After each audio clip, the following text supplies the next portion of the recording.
नव आज के समय भारत में टर्की के प्रति गुस्सा लगातार बढ़ता जा रहा है। रीजन बहुत ही सिंपल है। हाल ही में पाकिस्तान भारत के बीच में जो कॉन्फ्लिक्ट हुई, उस दौरान पाकिस्तान ने 400-500 ड्रोन्स भारत की तरफ फेंके। नाउ ये ड्रोन्स ज्यादा कुछ नुकसान कर नहीं पाए, कुछ निहत्थे सिविलियंस को डैमेज किया, मगर किसी मिलिट्री फैसिलिटी को ये बिगाड़ नहीं पाए thanks to our air defence system.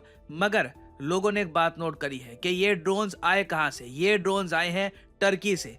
और अब फाइनली इंडियंस इतने अवेयर हो गए and I am proud to see this कि इंडियंस अब खुल के कह रहे हैं बॉयकॉट टर्की। और आप लोग जान के हैरान होंगे कि इवन दो टर्की ने बहुत सारे 72 ड्रोन्स प्रोवाइड किए थे यूक्रेन को, जिससे कई रशियंस को मारा गया, मगर तब भी रशिया में ऐसी मुहिम स्टार्ट नहीं हुई थी कि बॉयकॉट टर्की की। एक्चुअली आज के समय आप अगर देखो, सबसे ज्यादा टूरिस्ट जो टर्की में जाते हैं वो रशियन फेडरेशन से ही जाते हैं।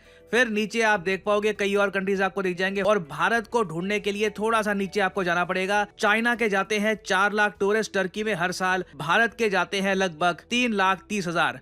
तो ज्यादा डिफरेंस नहीं है। जितने टूरिस्ट चाइना भेजता है लगभग उतने ही भारत भेजता है, और ये टूरिस्ट इन द फ्यूचर बढ़ सकते हैं अगर हमने अवेयरनेस नहीं फैलाई कि टर्की एक ऐसा देश है जो भारत के अगेंस्ट काम कर रहा है, भारत के दुश्मनों को हथियार बेचता है। और ना सिर्फ टर्की, काफी बार इसमें हम एजरबाइजान को भूल जाते हैं। तो टर्की एजरबाइजान दोनों का टूरिज्म ही प्रॉपरली बॉयकॉट करने की आवश्यकता है। हालांकि मुझको ये भी बोलना पड़ेगा कि टर्की की सरकार इंडियन से जो असल में कमाती है वो है भारतीय शादियों से। साल 2024 में ही 50 से ऊपर इंडियन शादियां हुई थी टर्की में, और इन शादियों में करोड़ों रुपए खर्च कर दिए जाते हैं। टर्की की सरकार खूब कमाती है, और अब हमें कोशिश ये करनी चाहिए कि देश में जो जो अमीर लोग हैं जो टर्की में जाकर शादी कर रहे हैं, उनको हम बोले कि कोई और देश आपको नहीं मिला था ना। कई लोग वैसे ये कह रहे हैं कि ग्रीस चले जाओ, ग्रीस घूमना आसान है। देखो, ग्रीस का फिर वीजा ढूंढना मुश्किल होगा। ग्रीस यूरोपियन यूनियन में है तो शेंगन वीजा आपको चाहिए होगा, तो it's a bit difficult. Greece जाना इतना इजी है नहीं। बट मेरे हिसाब से भारत में ही इतनी सारी जगह है कि आप एक्सप्लोर कर सकते हैं